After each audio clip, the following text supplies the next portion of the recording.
Assalamualaikum warahmatullahi wabarakatuh. Perkenalkan nama saya Megi Pratama. Di sini saya di Prodi Smart System.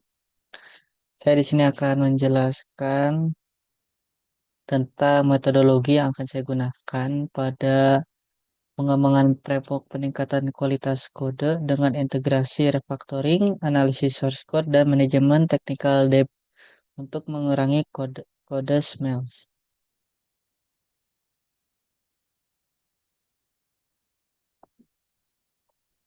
Baik, yang pertama adalah latar belakang. Kemenpan RB mencatat aplikasi di pemerintahan yang dibuat di pusat maupun daerah sebanyak 27.400 sampai tahun 2023 dan telah menyerap anggaran sebanyak 6,2 triliun serta akan bertambah mencapai lebih dari 50.000 aplikasi.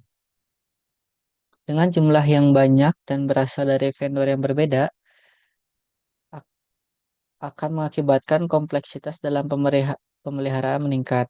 Diperlukan biaya dan waktu yang signifikan.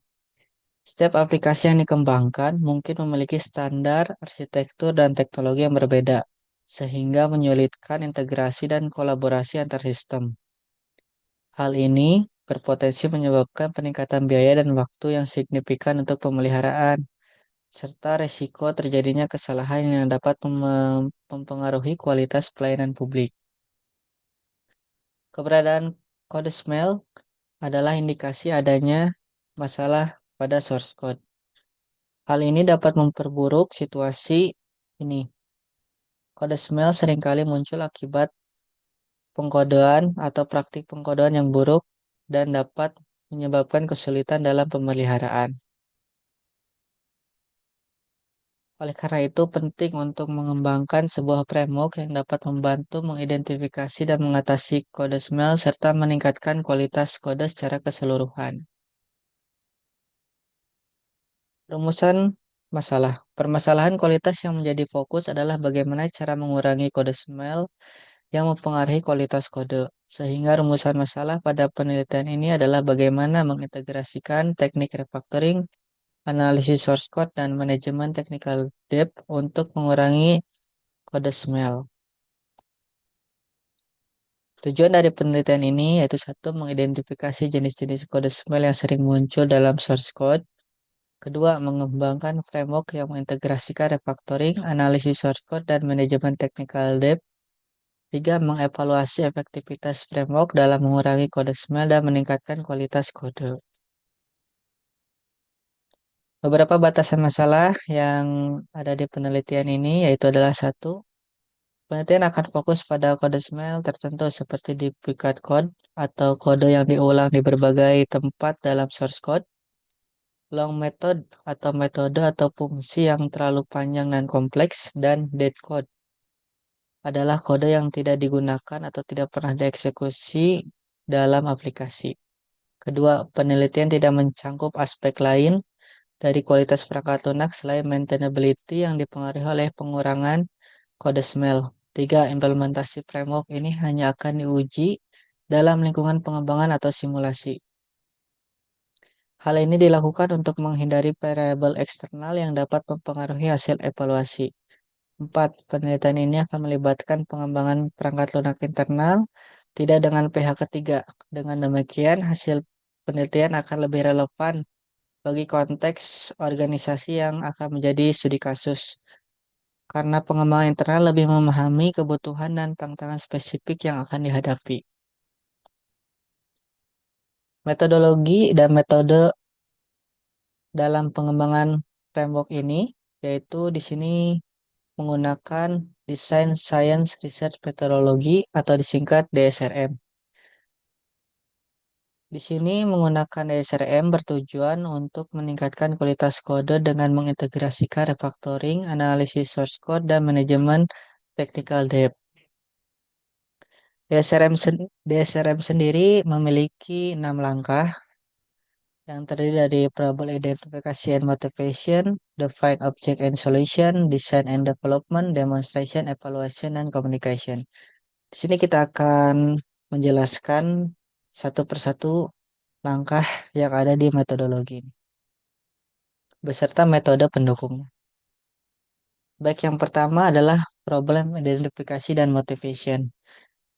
Aktivitas atau hal yang dilakukan di tahap ini yaitu adalah studi literatur, yaitu melakukan penelitian atau melakukan analisis pada penelitian sebelumnya yang mengenai tentang kode SMART, factoring, dan manajemen technical debt.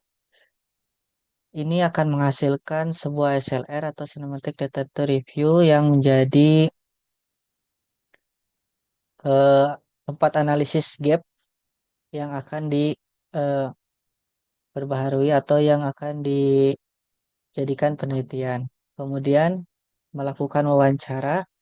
Wawancara ini mengumpulkan informasi langsung dari pengembang perangkat lunak tentang tantangan yang mereka hadapi terkait kode smell dan technical debt.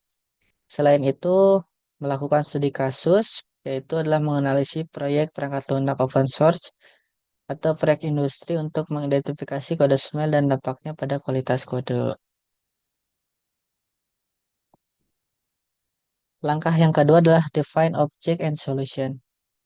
Rumuskan tujuan, menetapkan tujuan spesifik dari framework seperti mengurangi jumlah kode smell, meningkatkan kualitas kode, dan memfasilitasi manajemen technical debt.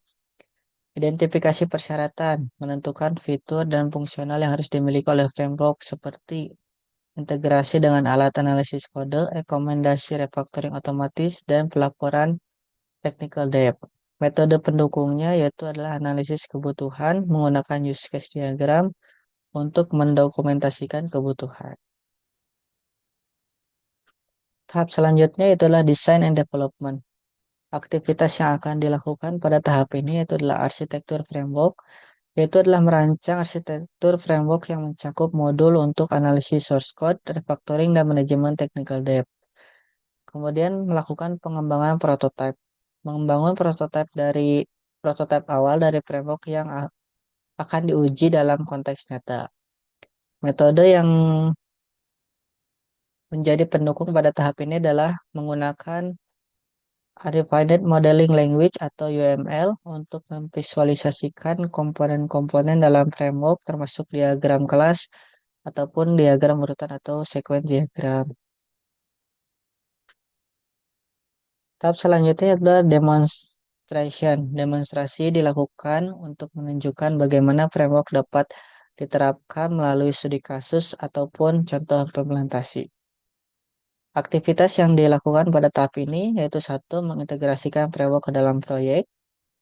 Kedua, melakukan pengujian untuk memastikan bahwa semua komponen framework berfungsi sesuai dengan desain yang telah ditetapkan. Keluaran yang diharapkan dari tahap ini adalah menunjukkan fitur-fitur utama framework seperti visualisasi kode SME, rekomendasi refactoring, dan laporan technical debt. Metode yang dilakukan pada tahap ini adalah demo interaktif, menyediakan demo langsung atau video tutorial untuk menunjukkan cara kerja framework. Yang kedua adalah studi kasus, membuat dokumentasi lengkap tentang implementasi framework pada studi kasus tertentu. Langkah selanjutnya yaitu adalah evaluasi. Yang pertama, kita melakukan pengujian fungsional terdiri dari input yaitu implementasi framework dan daftar fitur, output yang diharapkan laporan pengujian, identifikasi masalah pengujian. Metode yang dilakukan adalah uji coba fitur, uji coba integrasi, dan kesesuaian dengan spesifikasi. Kemudian pengukuran kualitas kode. Input yang dimasukkan pada evaluasi ini adalah kode yang belum diperbaharui. Outputnya adalah kode yang sudah diperbaharui. Metode yang digunakan menggunakan matriks seperti cyclomatic complexity, kode duplication, dan maintainability index. Itu adalah matriks untuk mengukur kualitas dari sebuah kode. Kemudian uji coba oleh pengguna, yaitu mungkin akan pada organisasi tempat saya bekerja. Pertama, inputnya adalah framework yang disediakan. Kemudian outputnya adalah umpan balik dari pengguna laporan dari pengguna, kemudian laporan uji coba. Metode yang dilakukan pada tahap ini adalah uji coba dan simulasi penggunaan framework. Kemudian evaluasi pada penilaian kinerja framework. Inputnya adalah hasil uji coba, outputnya adalah laporan kinerja framework, evaluasi efektivitas refactoring. Metode yang dilakukan pada evaluasi ini adalah analisis kinerja framework dan evaluasi efektivitas refactoring. Kemudian tahap selanjutnya atau tahap keenam yaitu adalah communication. Communication dilakukan untuk menyebarluaskan bagaimana framework ini berjalan, bisa melakukan satu publikasi ilmiah, yaitu menuliskan makalah penelitian untuk dipresentasikan di conference ataupun di publikasi ke jurnal ilmiah. Kemudian yang kedua, melakukan dokumentasi framework, melakukan dokumentasi yang lengkap, termasuk penggunaan tutorial dan studi kasus, kemudian disebarluaskan kepada komunitas untuk dilakukan uji coba ataupun eh, memasukkan feedback untuk meningkatkan kualitas framework. Sekian dari saya metodologi penelitian pada tesis yang akan saya kerjakan. Terima kasih.